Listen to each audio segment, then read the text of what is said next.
kwijambo ry'Imana dusanga mu njiri twashikirijwe na Yohani Mweranda mu kigabane ca 3 kuva karongo ka 14 gushaka karongo ka 17.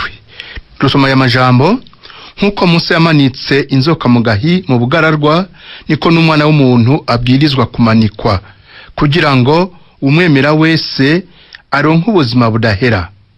Nkako nyene Imana yarakunze isi gushika naho itanga umwana wayo w'ikinege, ngo umwemeye wese ntapfe aronke ubuzima budahera. Erega Imana ntiyarungitse umwana wayo ku isi ngo acire urubanza isi, ahubwo yamurungitse ngo isi ikire kubyiwe. Ni ijambo rero ritumurikira, ridufasha gutegera neza insiguro y'umunsi mukuru w'ininahazo ry'umusaraba tuzohimbaza ku munsi wa mbere itarike 14 z'uko kwezi kw'icenda. N'inyigisho no kugira ngo idutegure kwinjira muri uyo munsi mukuru. None rero ijambo rihambaye twoshimikira ko nuko umusaraba wa Yesu yamanitswe ko niyo ntebe y'ubwami bwiwe bw'urukundo. Umusaraba Yesu yamanitswe ko niyo ntebe y'ubwami bwiwe bw'urukundo. Yesu yadukijije mu kumanikwa ku musaraba, nkuko duhejeje kuvyumva. Nkuko Musa yamanitse inzoka mu bugaragwa, niko n'umwana w'umuntu abwirizwa kumanikwa, ngo umwemeye wese ntapfe aronke ubuzima budahera. Niko n'umwana w'umuntu abwirizwa kumanikwa, ngo umwemeye wese ntapfe aronke ubuzima budahera. Yesu yamanitswe ku musaraba kugira ngo adukize, ariko kandi yerekane urukundo adufitiye, urukundo Imana idufitiye. Imbere yuko twinjira mu idonido y'uyu munsi mukuru w'intahazo ry'umusaraba, nuko twibukanya none uwo munsi mukuru watanguye guhimbazwa cyane muri Ecclesia. Ivyabaye vyatumye uwo munsi mukuru uhimbazwa ni biki? Hariho ibintu bikuru bitatu vyatumye uwo munsi mukuru uhimbazwa. Icambere mu vyabaye nuko umwami kazi Helena Mweranda nyina wa Constantino, igihe yaragiye mu bibanza vyeranda hariya muri Palestina,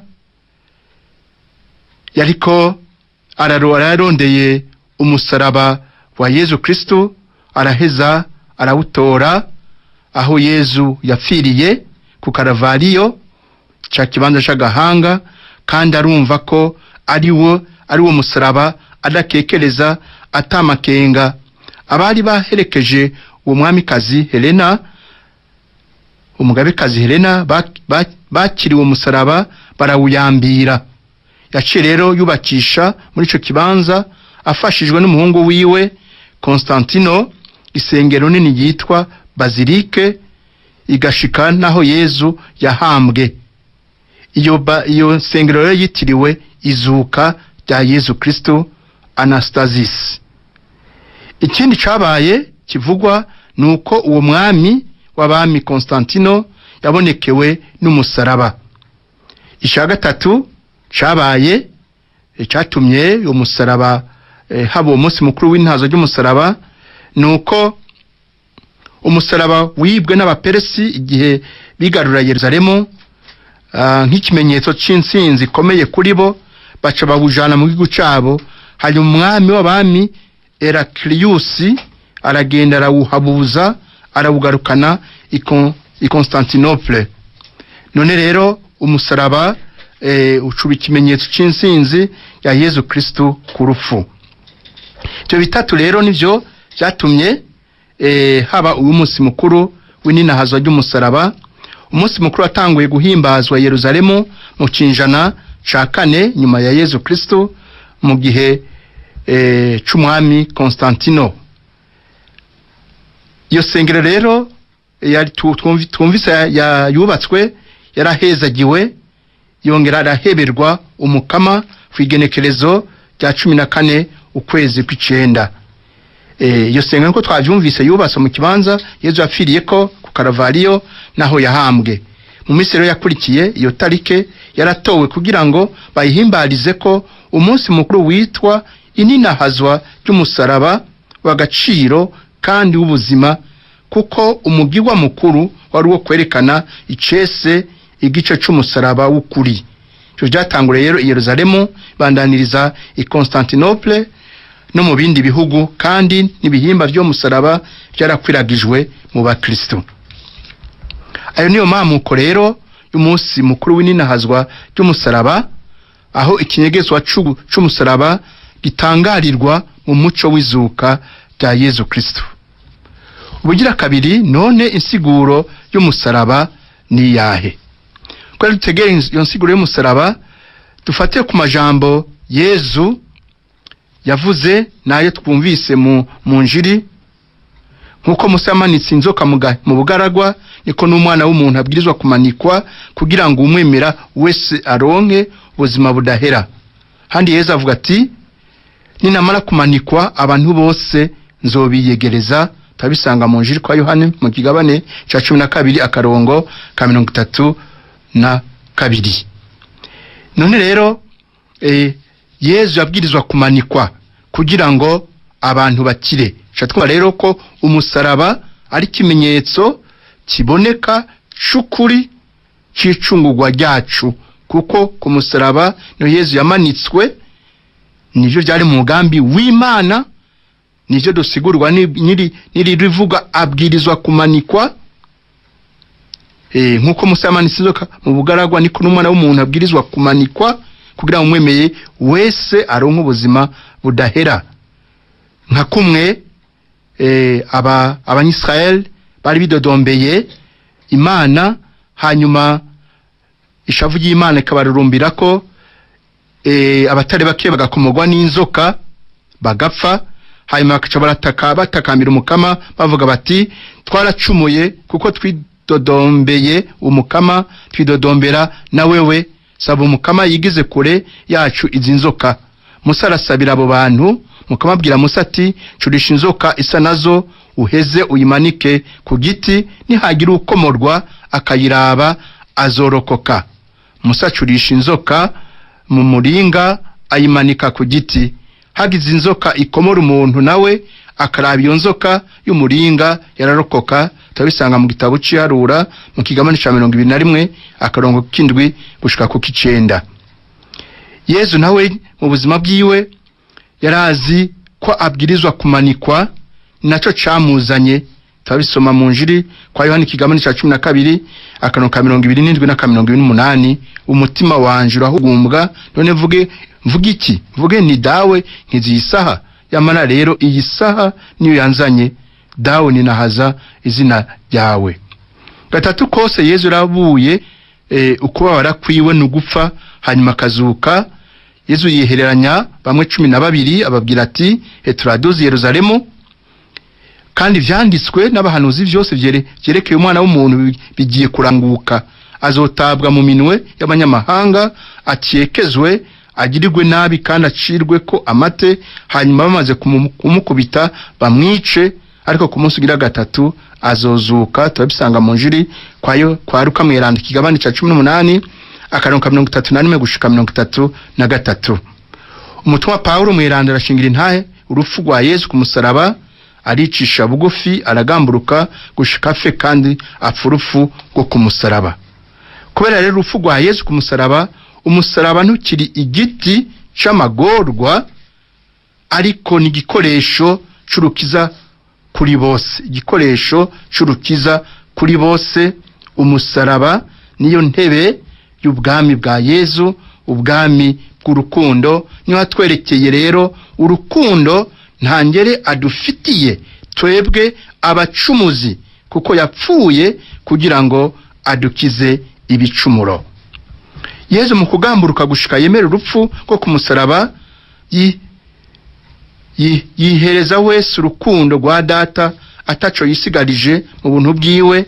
Urukundo rwa Data rubeshaho, gutyo umusaraba ukabirembo ry'ijuru. Wemeye Yezu yamanitswe ku musaraba arakira. Ubwo bugamburutsi burakomeye kandi ntibworoshe na gato, kuko Yezu yaragejejwe na shetani ku munota wa nyuma. Yezu gushika naho Yezu avuga ati dawe niba ushaka nyigizayo ico gikombe, ahubwo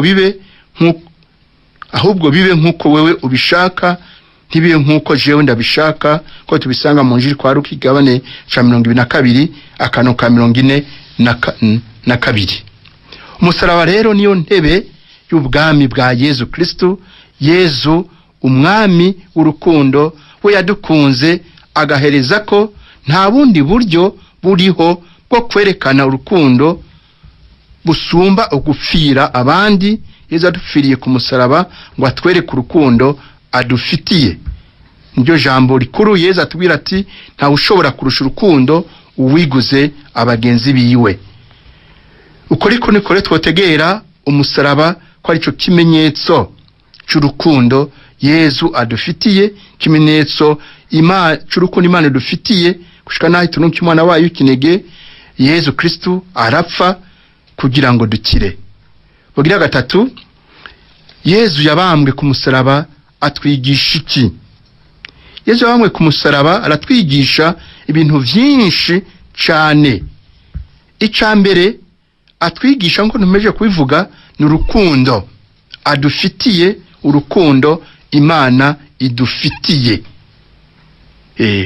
Twebwe abacumuzi Imana itashatse ko dupfa ariko yashatse ko dukira. Twe twari gupfa turakira kubera Yezu yadupfiriye ku musaraba.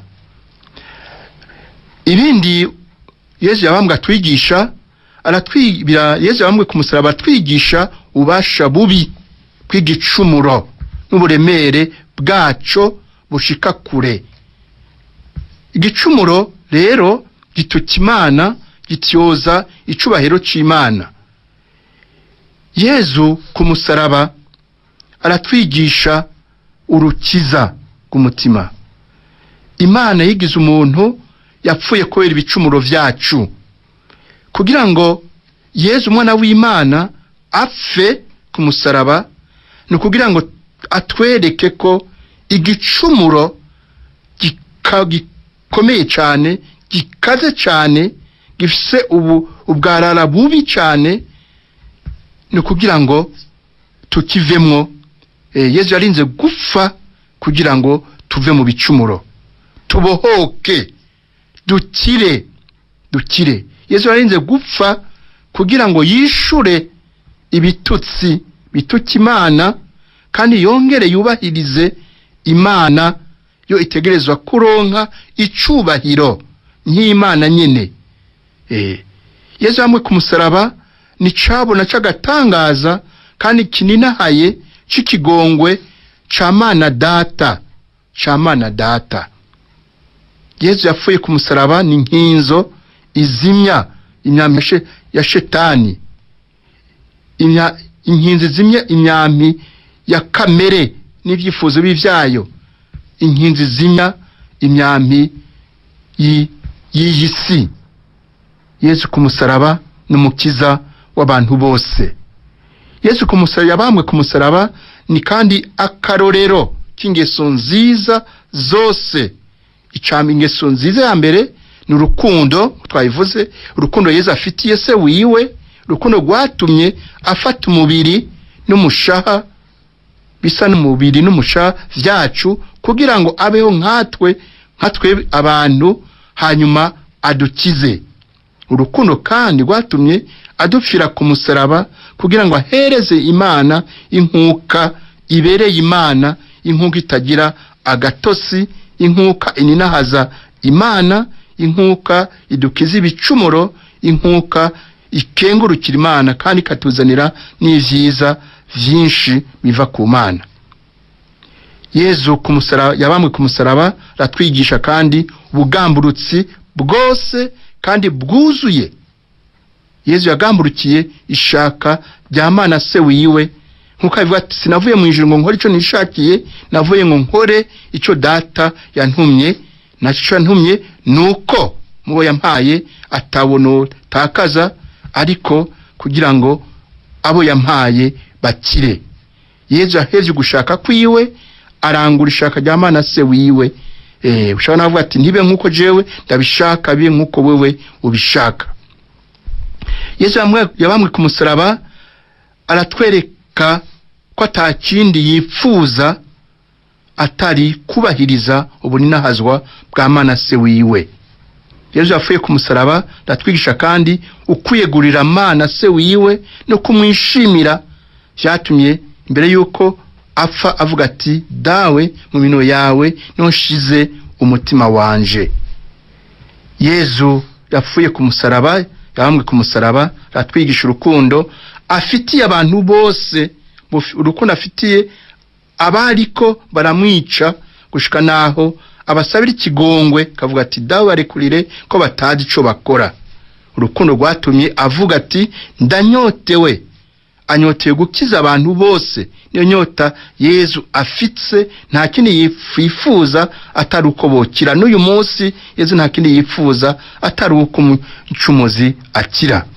Nkuko yabibwiye umwe muri babasuma bari babambanywe nawe, niko yifuza kubwira abantu bose, niko yifuza kubwira umuntu wese ati uyu nuko nabikubwiye uyu munsi ndaba uri kumwe nanje mu paradizo.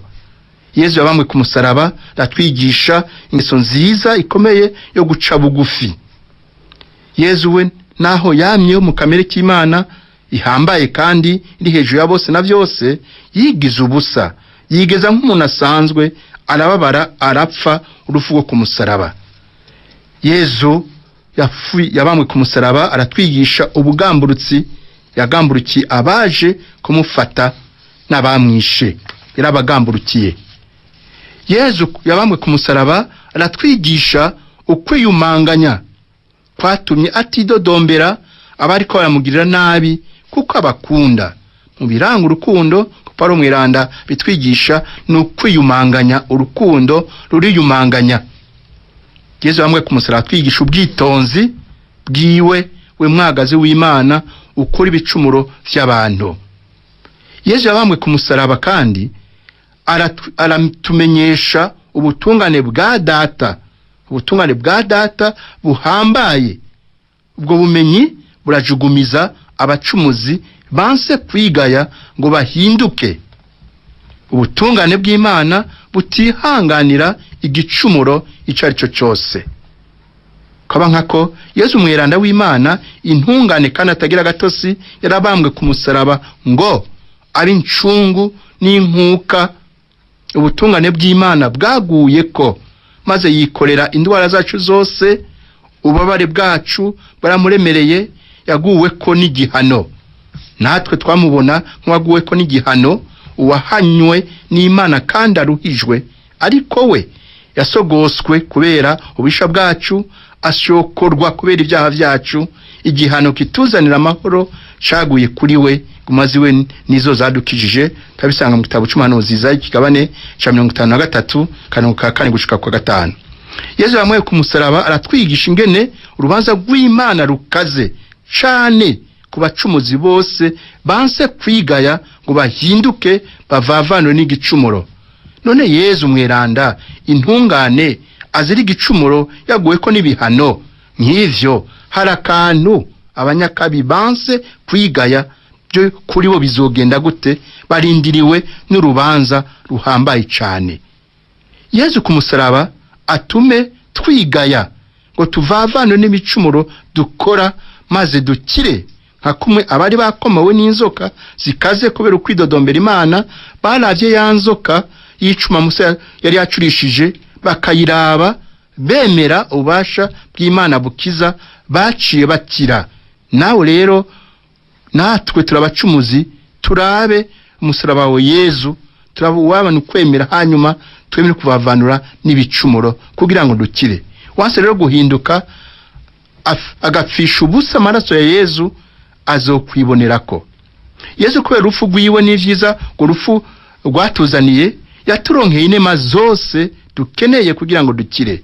Muri ivyo vyiza harimo amasakramentu aho tuvoma izo nema, ari batisimu, ukaristia nyeranda, isakramenti y'ikigongwe, komeza muri mutima mweranda n'ibindi.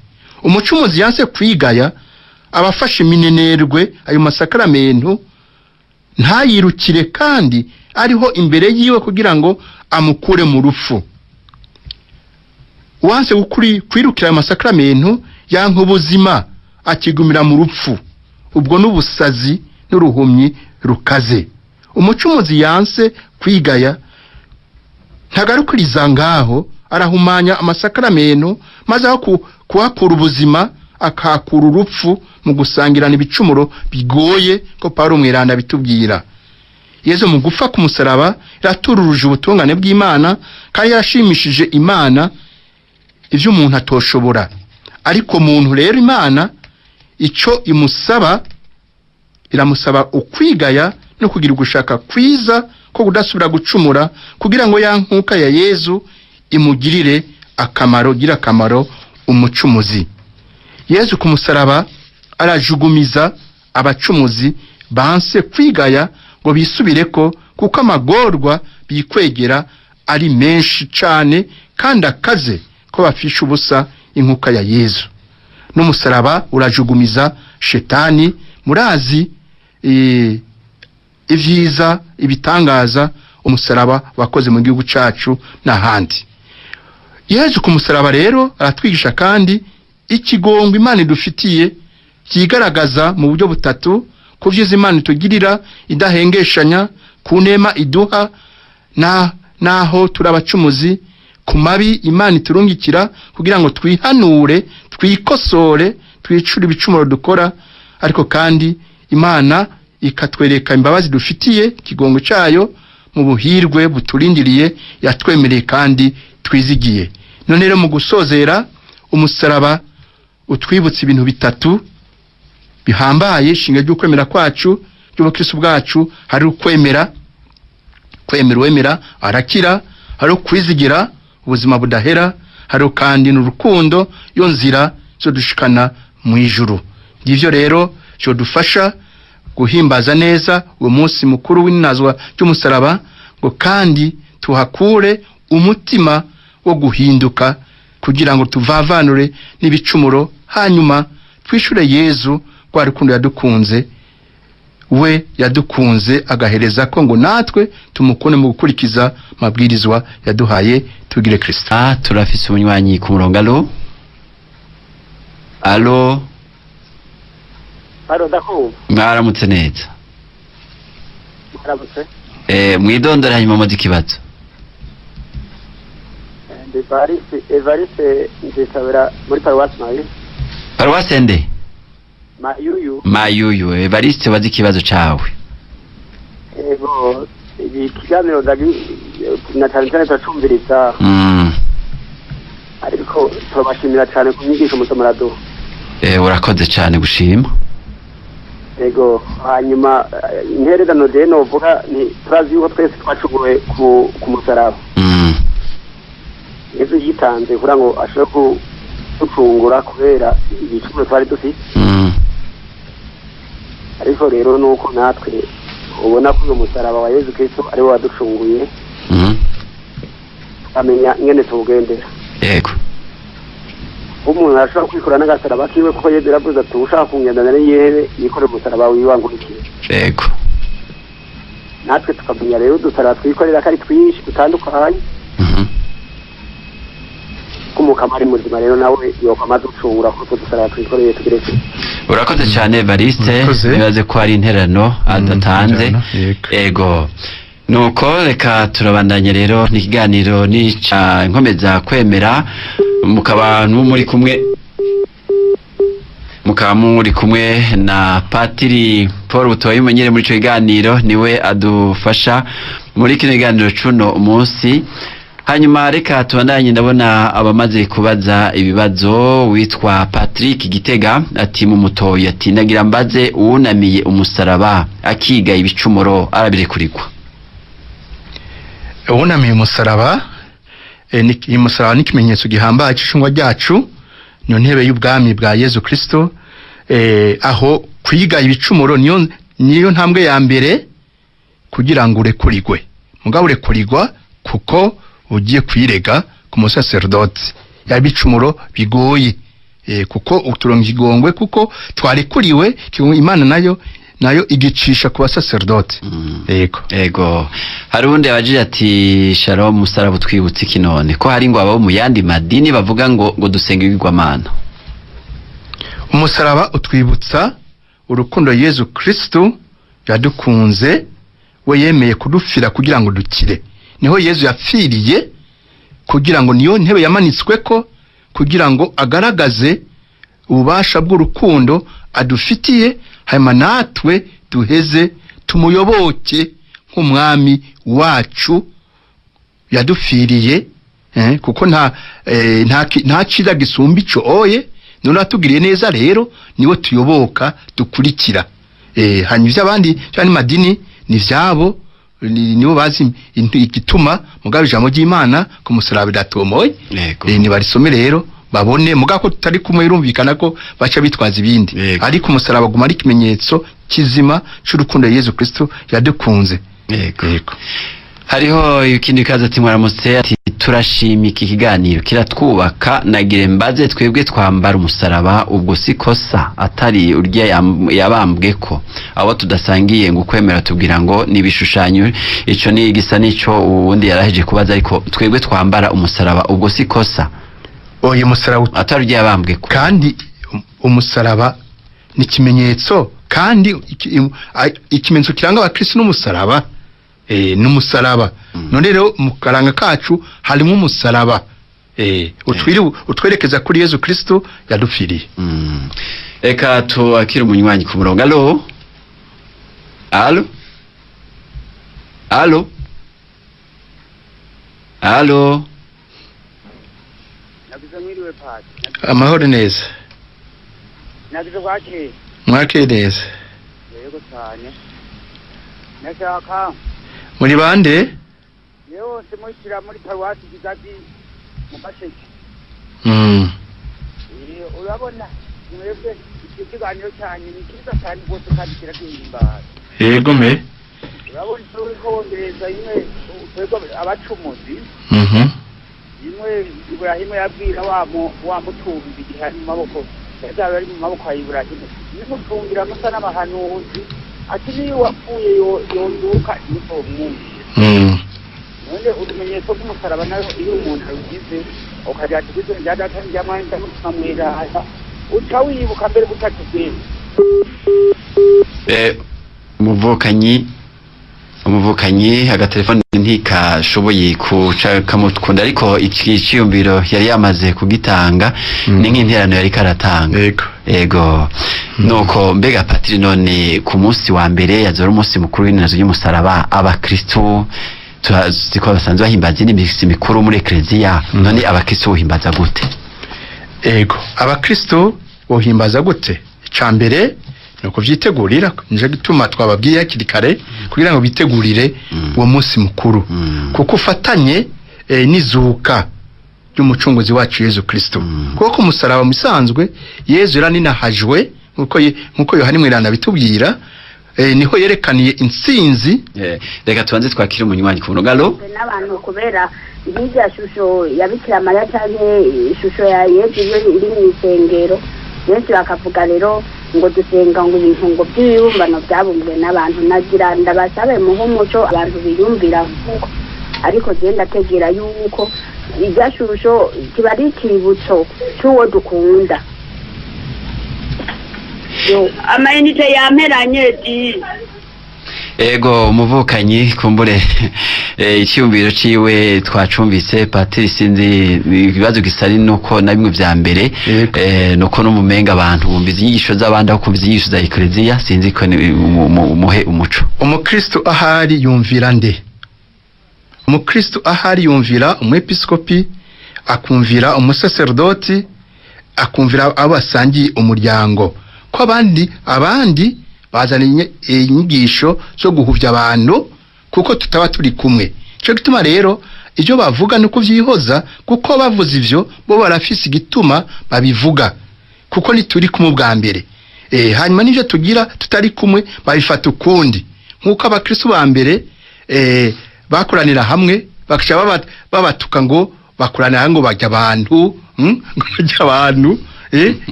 barabagotsa n'ubu rero nawe abakristo bama batugotse badutuka nabo bariko batugotse badutuka batwagiriza ibyo tudakora mugabo Imana nibagira ikigongwe ntibazi ico bakora ntibazi nico bavuga cyo gituma rero kubihoza kuko abavuga ibitari byo no kubihoza tugakurikira abatwigisha ivy'ukuri none rero umusaraba ni ikimenyetso gihambaye cyane gikomeye c'icungurwa ryacu none rero nico gituma aho umukristo wese ari haba hari umusaraba hanyuma umusaraba rero ko ariyo ntebe y'ubwami bwa Yesu Kristo muca mumva rero agaciro ifise mu buzima bwacu bw'umukristo Ego murakoze cyane umukristo yabaje ikibazo murumva yuko izo nyigisho mukura hirya no hino mwoza murazigumizeho mu kumviza eklezia hanyuma nako mwariko murishura kubijanye n'ingene abakristo kugira bahimbaze neza uwo munsi mukuru wo witegurira ni mwari bwaheze kumbure muco mubandaye mukatubwira ingene no kristo yo kwitegura neza Ego twavuze ati igituma twashimikiye ku musaraba ni ukubera uwo munsi mukuru w'intaza ry'umusaraba none abakristo babanze bitegure bazirikane urukundo Yesu yadukunze iyo rushika gushika bambwe ku musaraba ishira icumuro vyacu hanyuma twakura umutima wo kwisubirako kuko so kuva kugena mu isengero fati umusaraba ni waturokoye uratutweho oya hariho rero nuko ufata ingingo yo kuvavana n'igicumuro cyatumye Yesu Kristo amanikwa gufata ingingo yo kuvavana n'igicumuro uko niko guhimbaza neza umunsi mukuru w'intaza ry'umusaraba hanyuma no kwitangira abandi ko Yesu yaritanze ngo aratanga ubuzima bwe ngo natwe twigishe guha ubuzima abandi kubafasha kuva mu bicumuro kubafasha gutera imbere mu bweranda Ego murakoze cyane nyakwa patiri katurabandanye no turafite ibibazo bitari bike mu diocese inkuru ya Gitega yagize ati nagize gakeye ati umusaraba wa Yesu eka mugatubanze twakire mu rwanyi ku mugalo ubu mwaramutse neza mwaramutse amahoro mwaramutse muri bande hanyuma muce mubaza ikibazo canyu Jean Pierre bibora abagabo ndi muri paruwasi ya Muhuzu Muhuzu mbega ni muri diocese yihe diocese ya Muyinga Yego ubaza ikibazo cawe Jean Pierre Gisata ni mu Gatete Nashimye cyane iyo nyigisho ijyanye n'umusaraba uko aravukanye bakunda kumbwira byinshi ku musaraba nkababwira ati muhagaze mukegeranya amaguru mukasha murambura amaboko neza nabo musanga muri umusaraba sinzira ko nabishiye nabi Eko murakoze ibyo nyigisho ziratwubaha twose cyane ndazikunda Ego nifuza ko mubandanye izo nyigisho nyine kugira ngo bene wacu banyuke Ego urakoze Jean Pierre hari Muyinga Ego umuntu n'umusabara nyine urabona hari igice cyo hejuru c'umutwe urabona umusaraba ugizwe n'ibice bitatu hariho igice cyo hejuru kitwerekeza ku rukundo hejuru byose igice cyo hagati cyagishanje kitwerekeza ku kwizigira ni ya maboko yacu Yesu yashanze amaboko kugira ngo twese twiyegereze abacumuzi hanyuma hariho n'umutumba ushaka ku maguru igice cya gatatu kitwerekeza ku kwemera none rero niko turi none rero iyo ngereranyo ni nziza cyane Ego nuko hari umukristo muri diocese inkuru ya Gitega ati umusaraba wa Yesu n'uwo mukristo ngo afise isani yihe Yesu umukristo yigana Yesu none rero Yesu umusaraba we niwo musaraba wacu urumva rero birafatanye kuko umukristo aba ku bwa Yesu twisunga Yesu iko aho ubuzima Yesu yabayemo nabwo natwe tubamwo umusaraba yikoreye ibicumuro byacu byose navyo natwe twikorera twemera kubabara kubera ko abadutuka baduhora ko turi abakristo baduhora ukuri urukundo butungane ivyo byose badutuka ko turi abakristo ivyo byose twavyihanganira nkuko na Yesu nawe nyene yemeye akihanganira abamutuka abamukubita bamucira ko amate. Ego. Estera muri Rohero bati none umwamikazi ngo yatoye umusaraba yamumenyeshejwe niki ko ari uwo Yezu yabambwe ko ngo no yabashira ngo kuwapfuye ngo rafite ico umufasha ngo muheze gikwe. Ewo mwamikazi ko babivuga ego aho yahasanze imisaraba 3 munazi ko Yezu yabambanywe n'abasuma babiri mugabo kugira ngo batore umusaraba ukuri wa Yezu hari bitangaro byahabereye. Bica bituma rero bavuga ati uyu niwo musaraba kuko Imana yerekanye ibimenyetso. Hanyuma rero araheza rero aca hubaka iyo sengero yitiriwe izuka muri jo bibanza sengero yafashe ibibanza bibiri aho Yezu yapfiriye naho bamuhanvye. Hanyuma rero baca aba intango rero yukuca bani haba ini umunsi mukuru ni haza ry'umusaraba mugabo aho vyavuye. Kibazo cyaka ego reka twakira umunywanyi ku murongo. Allo? Yego nagomba mbaze. Yaro Ndafutura kumba ubaze utwanze twidondore. Yego ni Todasi ku Musago. Hariho abatandukanye bavuga ko ngo dusenga umusaraba ngo twunamira umusaraba kandi Yezu yarabambwe hanyuma akabambuka. Munatwe tukamatsinamira umusaraba. Hanyuma nagomba mume umuco mu kwico kibazo. Ariko twavuze yuko izo nyigisho muzamura kuri ahandi ateze twe dufite inyigisho ya Ecclesia iduha. Byayishinze Patrick hariho ijambo ry'Imana twisunga majambo ya Paulo mwirana twisunga avuga tumenyeshe Yezu yabambwe ku musaraba. Kandi umusaraba uguma ari ikimenyetso kizima ca Yezu Kristo yaducunguye kandi ku munsi kwisegonda inkuka yo ku musaraba irisubiriza mu nkuka z'imisa zose ziherezwa ku isi yose. None rero umusaraba guma uri ngaho imbere yacu ngo twerekeze kuri rwa rukiza kandi ucugira ari kibanza gihambaye twebwe wa Kristo rero turawunamira kuko niho Yezu Kristo yabambiye umwami wacu abandi biyumvira ibindi nabandi kuko cy'umusaraba ni vy'ukuri biratangaza. Ego reka twose twakira umunywanyi ku murongo. Allo? Mwaramutse neza. Ego Diane twakumvise mu Rutovu. Ego bisaka kabazo. Urabona ibintu bihezagiye muri iyi minsi nagora muduha umuco icyo mubivuga ko kuko ubu hari n'abatemera Yezu Kristo basigaye babikoresha tuvuge nk'amazi ahezagiye n'uwo musaraba nyene ndetse n'igitabo cy'ijambo ry'Imana bakabikoresha mu bintu byabo kandi ngo bitabafata. Nagira ngo muduhe umuco icyo mubivuga ko murakoze. Urakoze Gordien. Ico kumure bifata umwanya muremure ababikoresha batemera nuko tutamenya abaribo ariko kumbure naho batabavyerekana ko biriho bo babifata mu ntumbero yabo bavuga ati kumbure biradukingira niko babifata kumbure mugabo vyose ivyo tugira nukubera kwemera Yezu Kristo yapfuye akazuka hanyuma n'ibindi bimenyetso bikurikira bitwerekeza ku kwemera kwacu kandi bigufasha gukomera mu kwemera. Ni muri yo ntumbero haba rero guhezagira ari misaraba ari amashapure n'ibindi.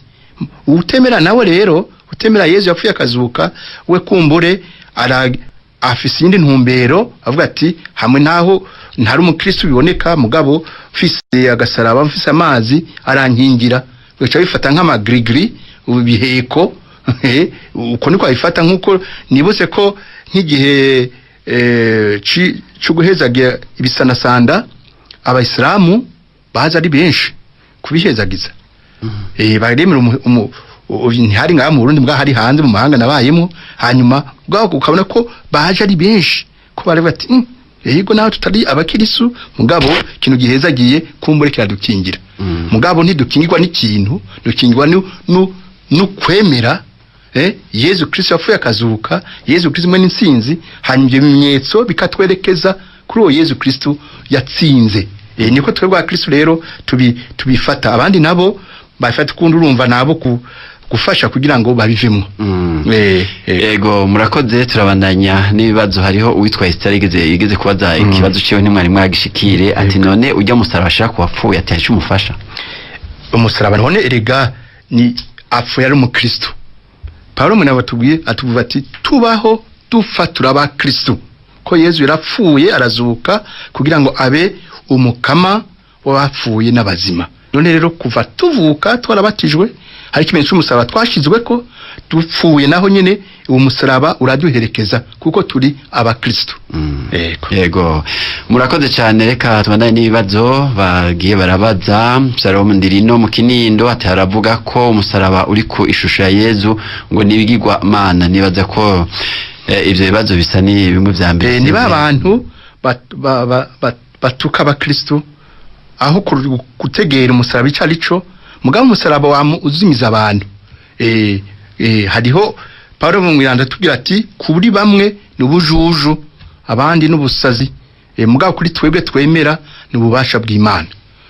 Niho tuzeye ku bukiriro niho twacunguriwe. Ego witwa Ponce kari mu Karinzi ikibazo ciwe nibaze yuko yumvise inyishu ko gisa n'ikindi cabajijwe. Ariho wundi abaje ati ndaramukije umusaraba n'ikintu gikomeye ku mukristo je mfise icaha kiremye ati Patiri sinzi ko hari ico yomfasha ico gicumuro nibaza ko ntaco yavuze kumbure ntaco yavuze ico gicumuro kandi ngira sina hantu heze kugira ko none igicumuro cyo ufise igicumuro uko kingana kose Imana ni munyakigongwe yemeye kwigaya hanyuma kirega igicumuro afise cyo kuco kingana kose Imana yamugira imbabazi. Ego reka tubandanye n'ibibazo. Murakoze cyane kutwigisha kugamburukira abakuru. Reka muga twabanze twakira umunywanyi ku murongo. Allo kumbure muhinga bw'ivyuma ntibirakunda. Reka tubandanye n'ibibazo. Ati murakoze cyane kutwigisha kugamburukira abakuru. Umuntu yogamburuka gushika ryari nka Patiri bamubwiye ngo ntaze gutanga imisa ngo hari ko reka twakira umunywanyi ku murongo. Allo mwaramutse neza. Muraho mugumye. Turagumye urinde utwakuye. Ndi Ivona mu Gatunguru. Mugaki? Mu Gatunguru. Ego baze Ivone. Nariko ku kiganiro muri ko muradushikiriza kiratwubaka. Ego. Abana navuga ati bakunda Radio Maria. Kubera umuntu ayumvizaga abana kwivyiza byinshi. Naigeze kuyumviza bariko baragira nevene kuri Mose wa Gikungu. Ndakira esomano guhera gihe sindasubira kuwunja. Urakoze cyane gushinga intahe. Ego ndababaza kandi kabazo. Musamurango bari atikajanye n'inyigisho. Katajanye n'inyigisho. Urumva jamba hanu gusa tudasangiye ukwemera. Umva ndabasavye kwirega nta kanya ndabironkera nk'ubu unyagiye kwikaruwase kwirega umusatire datarashaka kunyiregesha ndi umwe. Ego me ugiye uramubwira ingorane ufise kuko nicari kugira ngo agufashe uvuze ati ntibankundira kuza mu minsi abandi bariko barirega none araheza akakwakira nugira ubwoba uzogende. Ego me mugize mbega gusenga aho barakwemerera kuja gusenga ku minsi y'Imana. Ego me ndagenda. Ego. Nagomba nsabire ingabirano y'ubwenge ubwitonzi bukomezi. Ego me turagusabira. Hanuzi no kwicisha bugufi. Ego.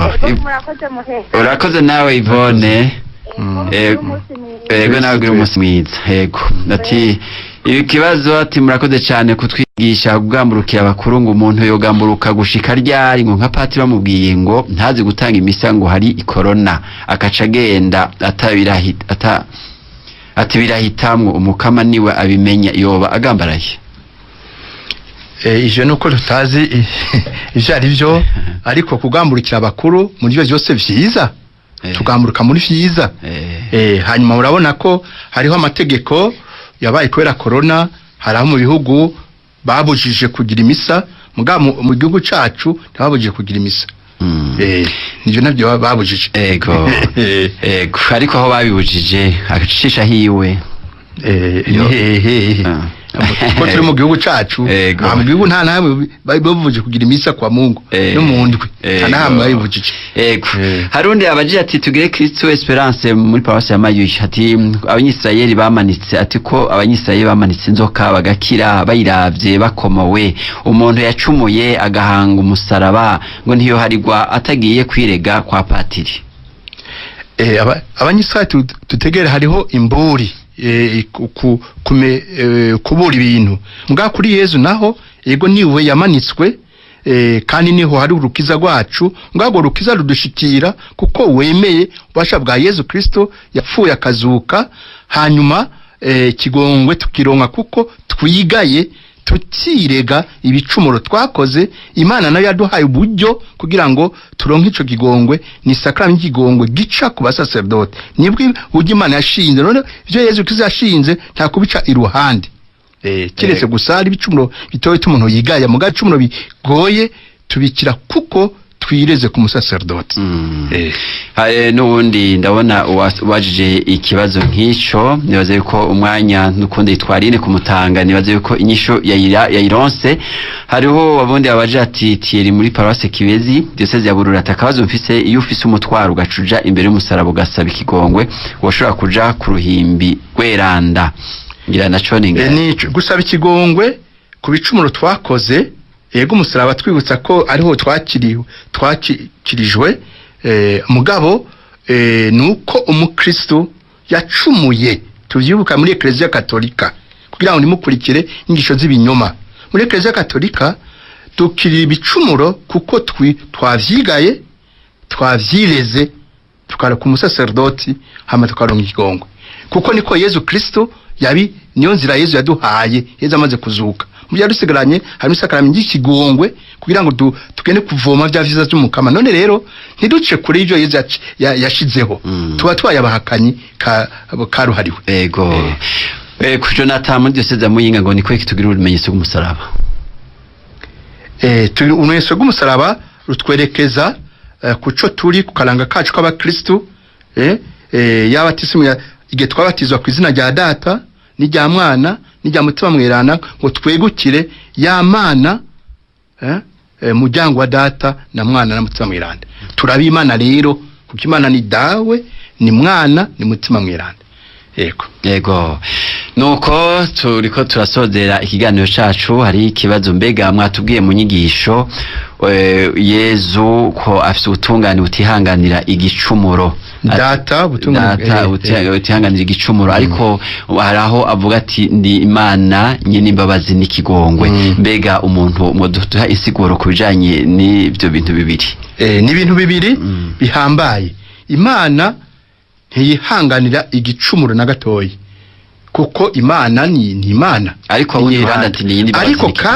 ariko kandi igatanga imbabazi ubutungane bw'Imana aho tubonera ni hehe naha Yezu Kristo yababaye agapfa unabi ko ibicumuro byacu kugira ngo tubikire hanyuma ngo ngo natwe rero tuhakure umutima wo kwigaya no kwirega ibicumuro dukora kugira ngo tubikire hanyuma rero ubutungane bw'Imana nukomeze naco gituma tubona yuko imitima y'Purgatori abapfa baticyoroye gose bategera Imana banya gutyorogwa kugira ngo umutima wabo wegera Imana atagatosi na kamwe ufise kumana ari nyiranda rero bana ni kibi ntibishoboka mugabe Imana nayo ikaduha uburyo bwo kugira ngo ikibi tukivemwo mu sakramenti y'ikigongwe ego reka tuyo turasozera mugira muti kujya Yezu ati nkuko Musa yamanitse inzoka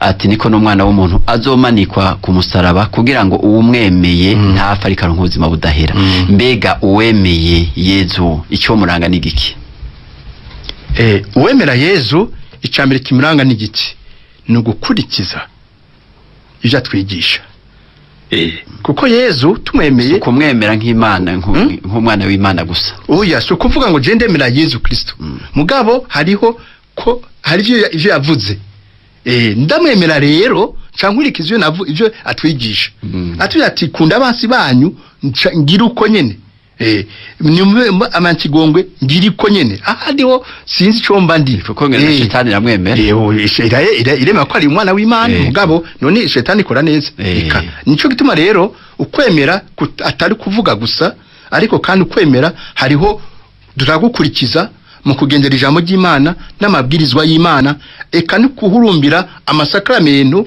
yose ashingiye ku kwemera none rero no kwisunga byose vyerekeza ku kwemera mugabo ibikuru bikuru ni ijambo rya Yesu Kristo kurikiza n'amabwirizwa yo dukurikiza byo vyerekana ko wemera Yesu Kristo. Murakoze cyane ikiganiro cyacu gisa nikirangiye Patiri sinzi ko ari ijambo rya nyuma yo gusozera kino kiganiro cya impanuro mwotanga kugira ngo tuzohimbaze neza umunsi mukuru w'inazo y'umusaraba. Yego ijambo rya nyuma ni ry'urukundo umukama iradukunze yaremera arababara cumukura kugira ngo dukire none wagukunze muvukanyi urutovugwa none woheza umusubize iki ni urukundo nawe werekana mu kugendera ijambo ryiwe ko yeza avuga ati uwunkunda azozigama ijambo ryanje wakira mbwizwa yanje akazigama ni wa nkunda reka rero tuve mu majambo tuje mu bikorwa tugendera ijambo ry'umukama tugendera mbwizwa Yezu yadusigaranye kugira ngo twerekane ko vraiment by'ukuri tumukunda nkuko nawe yadukunze tugire Kristo.